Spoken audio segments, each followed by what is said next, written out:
नवरा, माझ्या छातीत खूप दुखायला लागले. ताबडतोब ॲम्ब्युलन्सला फोन लाव. बायको, हो लावते. हां, तुमच्या मोबाईलचा पासवर्ड सांगा. नवरा, राहू दे, थोडे बरं वाटते मला आता. बायको एक दिवस ऑफिसवरून थोडी लवकर घरी आली.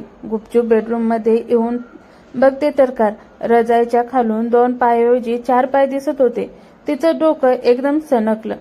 खोपात पडलेली क्रिकेट बॅट दिसली. उचलून तिने जे झोडपायला सुरुवात केली की विचारू नका.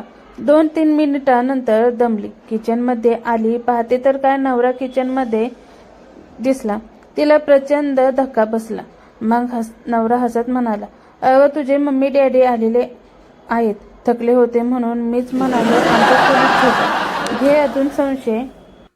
बायको, ते शेजारच्या शीलाचे पती बघा. शीलाला महिन्यातून 10 दिवस कुठे ना कुठे फिरायला नेत असतो. तुम्ही कधी घेऊन जाता का? नवरा, मी 4-5 वेळा विचारले होते पण ती तयारच झाली नाही. आजोबा, चल आपण ते दिवस परत बघूया. आजी, हो खरंच आजोबा. बरं, उद्या मी तुझी वाट पाहीन त्याच बागेत जिथे आपण भेटायचो. आजी, ठीक आहे, मी येईन ठरल्या वेळी. आजोबा, का ग, आली का नाहीस? अरे, आईने पाठवलेच नाही. सॉरी हा. एक मुंगी घाईत जात असलेली पाहून दुसऱ्या एका मुंगीने तिला विचारलं, अगं, कुठं चाललीस एवढ्या गडबडीने? पहिली मुंगी म्हणाली, अगं, हॉस्पिटलला चालले. दुसरी मुंगी, का, काय झालंयस?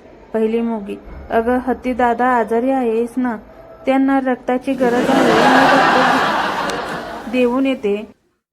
एकदा एक कावळ्याने संताच्या डोक्यावर शिकेली. संत चिडून ओरडतो, तू चटणी तू चटीतच करतो का रे? मुलगा, अगं, किती SMS करशील? पॅक मारला आहेस का?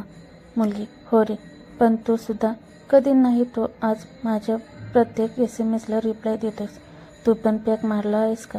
मुलगा, हो, पॅकवर पॅक मारतोय. तू कितीचा मारला आहेस? मुलगी, 34चा. आणि तू? मुलगा, नंतर 60चा आणि जस्ट 90चा मारलाय.